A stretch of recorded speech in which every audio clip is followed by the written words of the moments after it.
اعوذ باللہ من الشیطان الرجیم بسم اللہ الرحمن الرحیم۔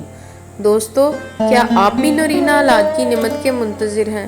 کیا آپ اپنی زندگی میں وہ خوشیاں لانا چاہتے ہیں جنہیں نرینہ اولاد سے تعبیر کیا جاتا ہے؟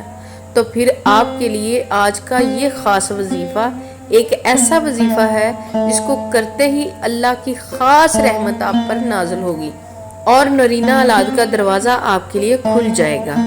آپ کی دعا، آپ کی چاہت اور آپ کی محنت انشاءاللہ ضرور رنگ لائے گی۔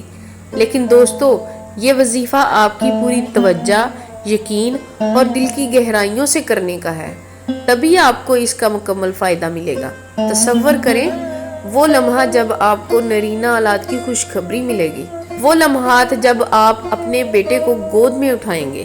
یہ وظیفہ انشاءاللہ ان خوابوں کو حقیقت بنا سکتا ہے۔ تو کیا آپ تیار ہیں؟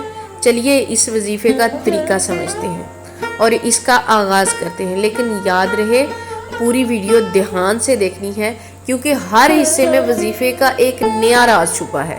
سب سے پہلے، ہر دن نماز عشاء کے بعد آپ کو ایک خاص دعا پڑھنی ہے، لیکن یاد رکھیں اس عمل سے پہلے آپ کو مکمل وضو کرنا ہوگا۔ وضو کریں، صاف ستھری جگہ پر بیٹھیں۔ یہ وظیفہ خلوص دل اور مکمل توجہ کے ساتھ کریں۔ آئیے اب اصل عمل کی طرف۔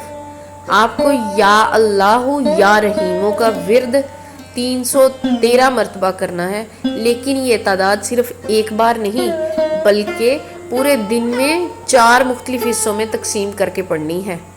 جیسے آپ نماز کے بعد تھوڑا سا پڑھ لیں، پھر رات کو سونے سے پہلے کچھ اور پڑھ لیں۔ اس عمل کو منظم طریقے سے کریں تاکہ وظیفہ مکمل بھی ہو اور آپ کا یقین بھی مضبوط رہے۔ جب آپ یا اللہ یا رحیموں کا ورد کر چکے تو اس کے بعد ہر نماز کے بعد کم از کم 11 بار سورۃ مریم کی آخری آیات کا ورد کریں۔ سورہ مریم کا وظیفہ اس لیے خاص ہے کیونکہ یہ نرینہ اولاد کے لیے ایک بہترین وظیفہ مانا جاتا ہے۔ یاد رکھیں دوستو، اس وظیفے کی تاثیر اس وقت ظاہر ہوتی ہے جب آپ کا یقین مضبوط ہو اور آپ اسے مستقل مزاجی سے کریں۔ یہ وظیفہ انشاءاللہ آپ کے لیے نرینہ اولاد کی نعمت کا دروازہ کھولے گا، لیکن صبر اور یقین کے ساتھ۔ اللہ کی رحمتیں بے حساب ہیں اور وہ آپ کی دعاؤں کو قبول کرے گا۔ یہ وظیفہ کرنے کے بعد اگر آپ کو کوئی بھی مثبت تبدیلی محسوس ہو یا آپ کی دعا قبول ہو جائے تو ضرور ہمارے ساتھ اپنی خوشی کو شیئر کریں، اور ہاں، ویڈیو کو لائک کیا کریں، ہمارے چینل کو سبسکرائب کریں اور دوسروں کے ساتھ بھی یہ مبارک وظیفہ شیئر کریں تاکہ سب کو اس کا فائدہ پہنچ سکے۔ اللہ آپ کی دعاؤں کو قبول فرمائے، آپ کو نرینہ اولاد عطا کرے اور آپ کی زندگی میں خوشیوں کا سیلاب آئے۔ آمین۔